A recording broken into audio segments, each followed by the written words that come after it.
एक बार भगवान बुद्ध जेतवन विहार में रह रहे थे। भिक्षु चक्षुपाल भगवान से मिलने के लिए आए थे। उनके आगमन के साथ उनकी दिनचर्या, व्यवहार और गुणों की चर्चा भी हुई। भिक्षु चक्षुपाल अंधे थे। एक दिन विहार के कुछ भिक्षुओं ने कुछ मरे हुए कीड़ों को चक्षुपाल की कुटी के बाहर पाया और उन्होंने चक्षुपाल की निंदा करनी शुरू कर दी कि उन्होंने इन जीवित प्राणियों की हत्या की। भगवान बुद्ध ने निंदा कर रहे उन भिक्षुओं को बुलाया और पूछा कि क्या तुमने भिक्षु को कीड़े मारते हुए देखा है? उन्होंने उत्तर दिया, नहीं। इस पर भगवान बुद्ध ने उन साधकों से कहा कि जैसे तुमने उन्हें कीड़ों को मारते हुए नहीं देखा, वैसे ही चक्षुपाल ने भी उन्हें मरते हुए नहीं देखा और उन्होंने कीड़ों को जानबूझकर नहीं मारा है, इसलिए उनकी भर्त्सना करना उचित नहीं है। बुद्ध ने कहा, महाराज, मैं भी खेती ही करता हूँ।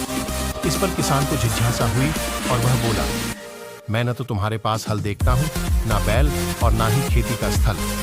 तब आप कैसे कहते हैं कि आप भी खेती ही करते हो? आप कृपया अपनी खेती के संबंध में समझाइए। बुद्ध ने कहा, महाराज, मेरे पास श्रद्धा का बीज, तपस्या रूपी वर्षा और प्रजा रूपी जोत और हल है। पाप भीरुता का दंड है, विचार रूपी रस्सी है, स्मृति और जागरूकता रूपी हल की फाल और पेनी है।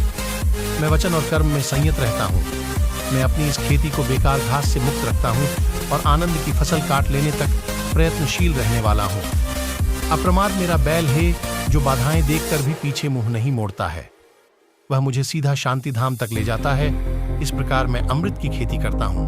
भगवान बुद्ध का जब पाटलिपुत्र में शुभागमन हुआ तो हर व्यक्ति अपनी अपनी सांपत्तिक स्थिति के अनुसार उन्हें उपहार देने की योजना बनाने लगा। राजा बिंबिसार ने भी कीमती हीरे, मोती और रत्न उन्हें पेश किए। बुद्ध देव ने सबको एक हाथ से सहर्ष स्वीकार किया। इसके बाद मंत्रियों, सेठों, साहूकारों ने अपने अपने उपहार उन्हें अर्पित किए और बुद्ध देव ने उन सबको एक हाथ से स्वीकार कर लिया। इतने में एक बुढ़िया लाठी टेकते वहां आई। बुद्ध देव को प्रणाम कर वह बोली, भगवान, जिस समय आपके आने का समाचार मुझे मिला, उस समय मैं यह अनार खा रही थी। मेरे पास कोई दूसरी चीज न होने के कारण मैं इस अधखाए फल को ही ले आई हूँ। यदि आप मेरी इस तुच्छ भेंट स्वीकार करें तो मैं अहोभाग्य समझूंगी। भगवान बुद्ध ने दोनों हाथ सामने कर वह फल ग्रहण किया। राजा बिंबिसार ने जब यह देखा तो उन्होंने बुद्ध देव से कहा, भगवान, क्षमा करें, एक प्रश्न पूछना चाहता हूँ। हम सबने आपको कीमती और बड़े उपहार दिए जिन्हें आपने एक हाथ से ग्रहण किया, लेकिन इस बुढ़िया द्वारा दिए गए छोटे एवं झूठे फल को आपने दोनों हाथों से ग्रहण किया। ऐसा क्यों?